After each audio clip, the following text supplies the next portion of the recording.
No and yes is the answer to the title of this video.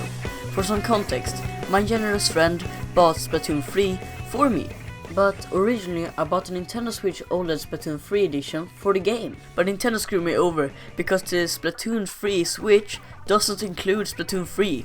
That's not why I have such a mixed opinions about the game though. The reason why it's not a 100% yes is because the story mode is too short. It's a wonderful experience playing the story mode, but they put the option to skip levels everywhere. And if I get a chance to skip a level, I'm going to skip that level, and after I skip the level, I feel no urge to go back and play the levels I've skipped. I'm not saying the levels are boring, far from it, but they're not so memorable. I remember like 3 levels from the story mode that aren't boss fights. But the boss fights are definitely one of the bigger highlights of the story mode. With such a different concept as Splatoon, every single attack feels cool and unique. I can't really compare Splatoon 3 to 1 and 2 because I haven't actually beaten those games. I haven't even played Splatoon 2 or the expansion pack. I'm not going to tell you what happens in the game, but I am going to tell you about today's sponsors, Raid Shadow No, just kidding. What I really was going to say is that an expansion pass has been added to Splatoon 3.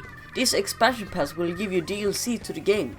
We just saw that this includes a DLC expansion called Inkopolis, which just changes the hub world to the old hub world from Splatoon 1, which is pretty cool I guess. But the real thing is the new story mode expansion called Side Order. From what we have seen, it looks awesome, much more in depth than the story that the game comes with. So I'm really excited for that. So is that why you recommend the game, you might ask? No, it's not. While the expansion pack looks appealing, it's not why I recommend the game. I recommend it because of the online multiplayer that it brings to the table. I've been playing online for hours and I can assure you it's fun, really fun. Turf War is the main mode to play online. You have 2 teams and the team that colors the most wins. It sounds simple and it is, but there's bombs, weapons and special abilities that mix things up. And then we have Anarchy Battle. It's just a bunch of modes like tower defense and stuff. I'm not really a big fan of Anarchy Battle, so I'm not gonna comment on that so much. But what I am going to comment on is the amount of communication errors I get on Splatoon 3 multiplayer. I'm begging you Nintendo, please goddamn fix this. It's 2023 goddammit, and you can't make online servers that aren't better than 2004 standards? I'm just saying, you're making my life so much harder.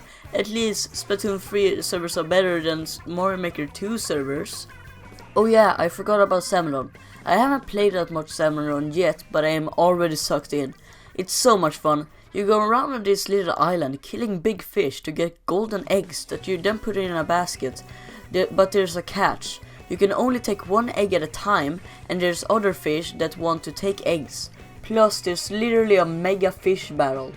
So at the end of the day, I will probably recommend this game if you have Nintendo Switch Online, like the rest of the Switch community.